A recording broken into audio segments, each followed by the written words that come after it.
नमस्कार साथियों, आज की कहानी में हम लोग जानने वाले हैं कि वो कौन सी स्त्री है जो कि समय से पहले विधवा हो जाती है। एक बार की बात है, भगवान विष्णु यानी जप कर रहे थे, तभी माता लक्ष्मी भगवान विष्णु के पास आती है और बोलती है कि हे प्रभु, मेरे मन में 3 प्रश्न चल रहे हैं जो कि मुझे लगता है कि आज ही आपसे पूछ लेना चाहिए। तभी भगवान विष्णु कहते हैं कि हे माता लक्ष्मी, आपके मन में जो भी प्रश्न चल रहे हैं उसे आप पूछ सकती है। तभी माता लक्ष्मी कहती है कि जब मैं आपके पास आ रही थी तभी मुझे मृत लोक में 3 औरतें दिखाई दी, जो कि उसमें से 2 विधवा थी और एक यानी कहे तो सुहागन थी। आखिर ऐसा क्यों? तभी भगवान विष्णु कहते हैं कि तुम्हारे जो 3 प्रश्न हैं वो पूछ सकती हो, जिससे कि तुम्हें उत्तर मिल सके। तभी माता लक्ष्मी कहती है कि मेरा पहला प्रश्न है कि वो कौन सी स्त्री है जो कि समय से पहले विधवा हो जाती है और ज़िंदगी भर दुख भोगती है। और मेरा दूसरा प्रश्न है कि कौन से स्त्री के भाग्य में कभी भी सुख नहीं लिखा रहता है। और मेरा तीसरा प्रश्न है, स्त्री वो कौन सा चीज़ है जो कि अपने पति के मांगने पर भी उसे नहीं देती है। यह बात सुनते ही भगवान विष्णु कहते हैं कि हे माता लक्ष्मी, आपका तीनों प्रश्न बहुत उत्तम है, ये मानव के कल्याण के लिए बहुत अच्छा होगा। इसीलिए जो भी दर्शकगण इस कहानी को सुन रहे हैं, कहानी को पूरा सुनिए। चलिए कहानी को शुरू करते हैं। उसके बाद भगवान विष्णु कहते हैं कि हे माता लक्ष्मी, तुम भी कहानी को पूरा सुनना। जो एक औरत सुहागन है, वो औरत यानी कहे तो राजा के मंत्री के नौकर की औरत है, जो कि वो सुहागन है। तभी माता लक्ष्मी कहती है कि वो नौकर की औरत है और सुहागन है। तभी भगवान विष्णु कहते हैं कि इसका कहानी मैं तुम्हें सुनाता हूँ, तुम अंत तक जरूर सुनना। उसके बाद भगवान विष्णु कहते हैं कि वो जो नौकर की पत्नी है, जो कि तुम्हें सुहागन दिखाई दे रही है, वो पतिव्रता नारी है। वो अपने पति से प्रेम करती है, उसके अलावा किसी भी पुरुष पर वो नज़र उठाकर नहीं देखती है। वो अपने पति से इतना प्रेम करती है कि उसके पति को भी अपने पत्नी पर गर्व है। उसका पति पूरे राज दरबार में अपनी पत्नी का जिक्र करता है और कहता है कि मेरी पत्नी पतिव्रता है, उसके आगे कोई भी पुरुष अपना जाल नहीं बिछा सकता। यह बात सुनकर माता लक्ष्मी कहती है, तब तो उन दोनों के बीच अच्छा जोड़ी है। उसके बाद भगवान विष्णु कहते हैं कि यहाँ तक ही नहीं, जो नौकर है पूरे राज दरबार में अपनी पत्नी का व्याख्या करता है। तभी एक दिन की बात है, यानी राजा के मंत्री आते हैं और उस नौकर से कहते हैं कि तुम्हारी पत्नी बहुत ही पतिव्रता है, अगर मैं उसका पतिव्रता तोड़ देता हूँ तो तुम मुझे क्या दोगे। तभी वो नौकर कहता है कि अगर तुम मेरी पत्नी की पतिव्रता धर्म तोड़ देते हो तो तुम मुझे फांसी दे देना। यह बात राजा भी सुन रहे थे।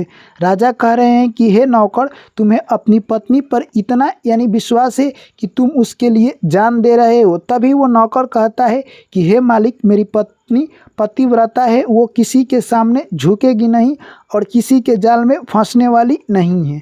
तभी वो मंत्री कहता है कि बताओ तुम्हारे पत्नी से क्या करवाना है, अगर मैं वो काम करवा देता हूँ तो तुम अपने आप को क्या कहोगे।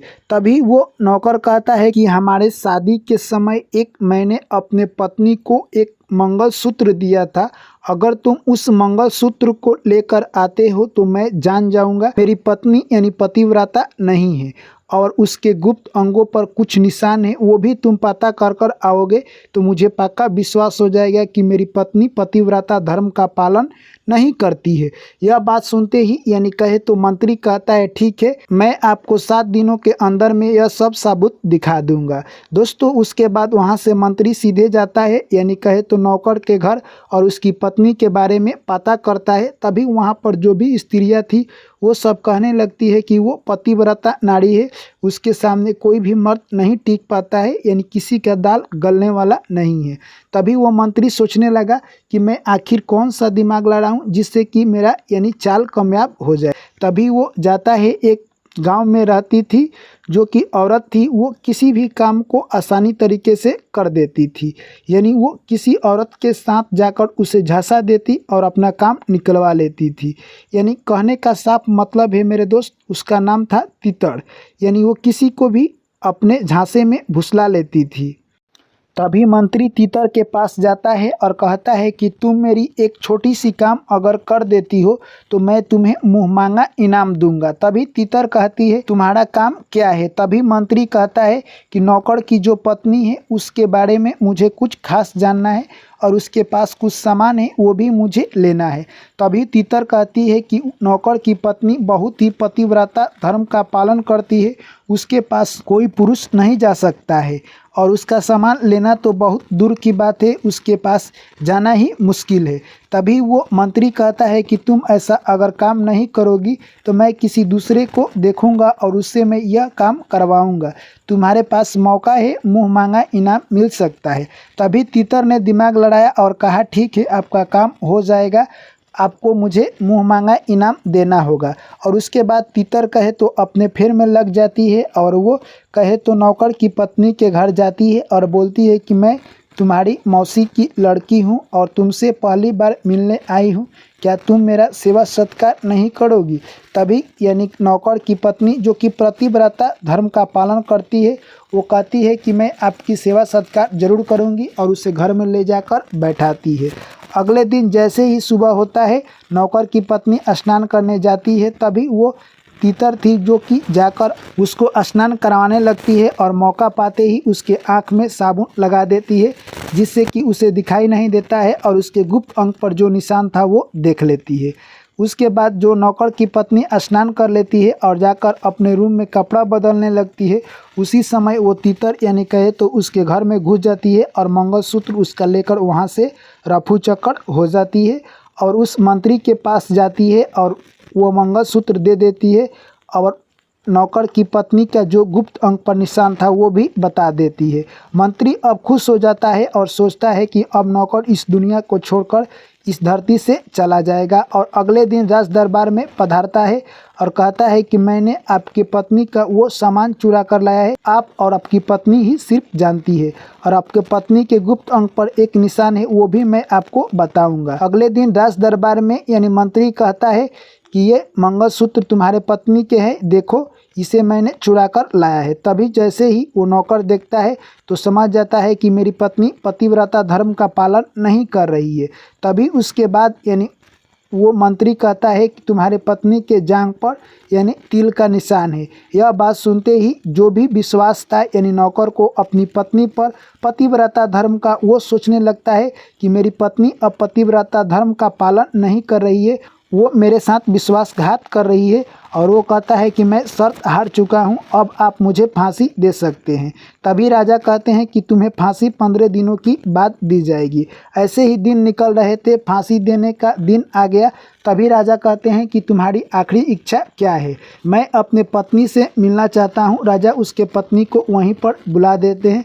जैसे ही उसकी पत्नी आती है तभी नौकर कहता है कि तुमने मेरे साथ विश्वासघात क्यों किया, मैंने तुम्हारे ऊपर विश्वास लगाकर मंत्री से शर्त लगाई थी, तुम मेरे विश्वास पर खड़ा नहीं उतरी। दोस्तों यह सब बात सुनकर उसकी पत्नी कहती है कि जो तीतर थी उसी के साथ यह मंत्री मिला हुआ है और तीतर ने इसका सारा काम बनाया है, मेरे पास किसी भी पुरुष का दाल गलने वाला नहीं है। परंतु नौकर अपने पत्नी के बात पर विश्वास नहीं करता है और कहता है कि तुमने मेरे साथ छल किया है। दोस्तों वो कहे तो नौकर की पत्नी उसी वक्त घर जाती है और नृत्य का प्रोग्राम राजा के दरबार में वो देने वाली थी, यानी वो पहले से ही नृत्य का प्रोग्राम राजा के दरबार में देने वाली थी और उसी दिन देने वाली थी। वो जाकर तैयार होकर आती है और फांसी से पहले नृत्य का प्रोग्राम होने वाला था, यानी सभी राज दरबार में बहुत सारे मंत्री और महामंत्रीगण आए हुए थे और आज में नृत्य का प्रोग्राम होता है और वही नौकर की पत्नी नृत्यांगना का रूप धारण करके बहुत अच्छा डांस करती है, जिसको देखकर राजा काफ़ी प्रसन्न होते हैं और कहते हैं मांगो तुम्हें वरदान में क्या चाहिए, मैं तुम्हें देने के लिए बहुत प्रसन्न हूँ। तभी वो नृत्यांगना कहती है कि मुझे सोना चांदी नहीं चाहिए, आपके दरबार में मेरा एक चोर है, उसे आप फांसी की सज़ा दे दीजिए। तभी राजा कहते हैं कि वो कौन चोर है बताओ, इसी वक्त मैं उसे फांसी दे दूँगा। तभी वो नृत्यांगना कहती है कि आपका मंत्री। जैसे ही मंत्री यह सब सुनता है वो चौकन्ने हो जाता है और कहता है कि हे राजन, मैं इस नृत्यांगना को जानता भी नहीं हूँ और मैं इसका चोर कैसे हूँ, मैं इससे पहली बार आज मिल रहा हूँ। तभी वो नृत्यांगना कहती है कि मैं कोई और नहीं, मैं नौकर की पत्नी हूँ आप जब मुझसे मिले नहीं तो मेरा मंगलसूत्र आप कैसे चुरा कर लाए हैं और मेरे जांघ पर तिल का निशान है, ये आप कैसे बता सकते हैं। इस बात को कहकर यानी वो मंत्री अपने ही जाल में फंस जाता है। राजा कहते हैं कि ये मंत्री सरासर झूठ बोल रहा है, नृत्यांगना तुम बताओ आखिर सच क्या है। तभी नृत्यांगना कहती है कि इसने एक तीतर को मेरे पास भेजा जो कि मेरी मौसी की लड़की बताकर मेरे साथ रहने लगती है, और जब मैं स्नान कर रही थी मेरे आँख में साबुन लगाकर मेरे गुप्त अंगों पर निशान देख लेती है, और जब मैं जाकर साड़ी बदल रही थी उसी वक्त मेरा मंगलसूत्र चुरा कर लेकर भाग आती है।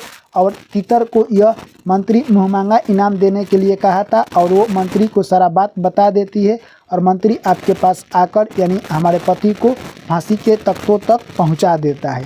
यह बात सुनकर राजा को काफ़ी क्रोध आता है और उसी वक्त उस मंत्री को फांसी दिला देते हैं।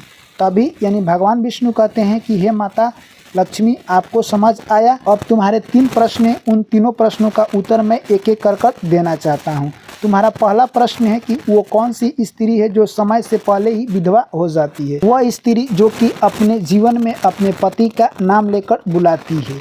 जो स्त्री अपने पति के नाम लेकर बुलाती है वो अपने जीवन में समय से पहले ही विधवा हो जाती है, क्योंकि कहा गया है कि स्त्री को अपने पति का नाम नहीं लेना चाहिए, क्योंकि पति परमेश्वर होते हैं, इसलिए अपने पति का नाम नहीं लेना चाहिए। और जो स्त्री लेती है उनका पति समय से पहले ही उनका देहांत हो जाता है और वो विधवा हो जाती है, इसलिए कोई भी पत्नी अपने पति का नाम नहीं लेती है। और तुम्हारा दूसरा प्रश्न है कि वो कौन सी स्त्री है जो कि ज़िंदगी में कभी भी सुखी नहीं रहती है, यानी सिर्फ गरीबी रहती है। तो वो स्त्री जो कि अपने पति से बिना पूछे कहीं पर आया जाया करती है, वो स्त्री अपने ज़िंदगी भर गरीब रहती है, क्योंकि उसके पति के ऊपर उसका कोई हक दाब नहीं रहता है। वो अपने मनमौजी करती है और ऐसा नहीं करना चाहिए, इसलिए वो गरीब रहती है। और तुम्हारा तीसरा प्रश्न है, स्त्री अपने पति को क्या मांगने पर भी देना नहीं चाहती है। तो यानी स्त्री अपने पति को गाली मांगने पर भी देना नहीं चाहती है, क्योंकि कोई पतिव्रता स्त्री अपने पति को गाली नहीं देती है। जो स्त्री अपने पति को गाली देती है वो ज़िंदगी भर दुख भोगती है, इसीलिए कोई भी पत्नी अपने पति को गाली नहीं देती है। यह सब प्रश्न का उत्तर सुनकर माता लक्ष्मी कहती है कि हे भगवान विष्णु, आपने मेरे मन को शांति कर दिया और इन 3 प्रश्नों का उत्तर से मानव लोक का भी कल्याण होगा। तो दोस्तों, मैं आशा करता हूं कि ये कहानी आप लोगों को भी अच्छी लगी होगी। कहानी के बारे में आपकी क्या राय है कमेंट करके ज़रूर बताएं। आप लोगों से पुनः मुलाकात होगी अगली कहानी में, तब तक आप लोग मुझे दीजिए इजाज़त। सभी साथियों को मेरा प्यार भरा नमस्कार। Thank you, take care, bye bye, जय श्री कृष्ण, राधे राधे।